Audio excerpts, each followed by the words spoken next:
നല്ല ക്രിസ്പി ആയിരിക്കണം. അപ്പോൾ ഇനി നമുക്കിത് ഒന്ന് കട്ട് ചെയ്യണം. ചെറിയ പീസസ് ആയിട്ട് നമുക്ക് കട്ട് ചെയ്യാം.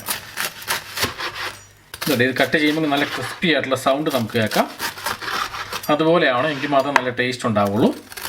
ഇതുപോലെ ചെറിയ പീസാക്കി നമുക്ക് കട്ട് ചെയ്യാം. അപ്പോൾ നമ്മൾ ഇതുപോലെ സിംഗിൾ പീസായി ചെറിയ പീസാക്കി കട്ട് ചെയ്തിട്ടുണ്ട്. ഇത് കട്ടാതെ കിടക്കുന്ന പോർഷൻസ് ഉണ്ട്. അത് നമുക്കതാ കൈകൊണ്ട് വേണമെങ്കിലും കട്ട് ചെയ്തെടുത്താൽ മതി. പ്രത്യേകിച്ച് ആകൃതിയൊന്നും നമുക്കിവിടെ പ്രശ്നമല്ല, ചെറിയ പീസായി കിട്ടുക എന്നുള്ളതാണ്. ഇനി നമുക്ക് ആ പാനിൽ തന്നെ ഒരല്പം ഓയിലൊഴിക്കുക.